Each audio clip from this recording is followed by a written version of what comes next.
Who can repeat that? Think about purpose and design. If you look around you right now, do you see design all around you? Let's look at this mosque right now. You can just look at this human-made structure. Do you see around you design? Yes or no? You see design. You see colors. You see this beautiful architecture on the top. You look at the carpet. There is a design. Next question. This design, does it have a purpose? Is this mosque designed with a purpose or without any purpose? With a purpose. With a purpose. If you've got these two aspects, design and purpose, it necessitates, has to, without any doubt, that there must be an intelligent maker who deliberately planned and made it and designed it and pre-measured it and make it come to existence. It necessitates, has to. Now think beyond this human structure and look at the universe. Things which humans did not make. Do they have a design? They have a design. Have you seen the snowflake before? What does a snowflake look like? Does it have a magnificent, beautiful design? It has an amazing design which you can see under the microscope.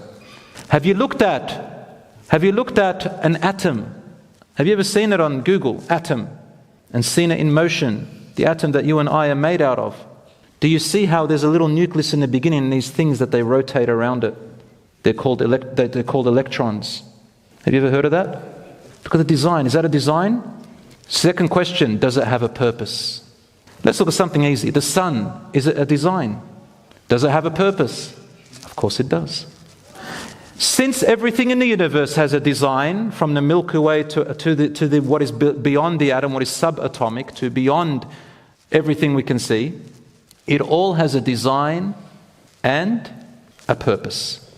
It necessitates there has to be a designer, a maker, who is beyond our comprehension of intelligence. He is the all-knower, the all-powerful, the most wise, the merciful, the carer, the tremendous Lord of the worlds, Allah, the one true God. If I told you this table was made by a monkey, you would say to me, that's absurd. You didn't even see who designed the table, but because it's got a design and a purpose, you say it has to be a human because a human has the intellect and has the ability. Same with Allah. Therefore, brothers and sisters, it's still within reasoning, common sense. We're even talking about common sense and reasoning when it comes to God. Some people believe in many gods. They say, no, we can't accept an invisible God who we can't see. We have to see something because, it's just us. So what do? They build an idol. They make a statue. They create little talismans and little amulets and things. They turn a tree into a god. Some of them even made God, astaghfirullah, into a human who walked the earth, died and was crucified on the cross. Obviously, this is something that needs to be discussed and reasoned with. So Allah is one and only. To make deities doesn't make sense. Allah says in the Quran, and you worship that which you have carved with your own hands.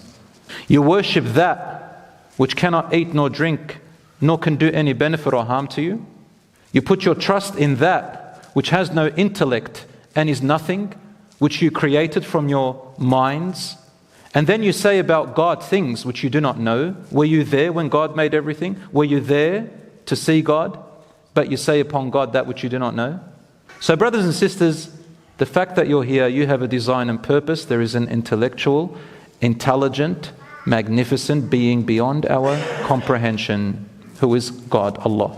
Superstitions are beliefs that people have that are connected to irrational things based on feelings, things like fear, anxiety, emptiness, lack of purpose, low self-esteem. And believe it or not, studies say that even narcissists who think that they are everything, believe a lot in superstitions. To attach yourself to something that makes you feel good.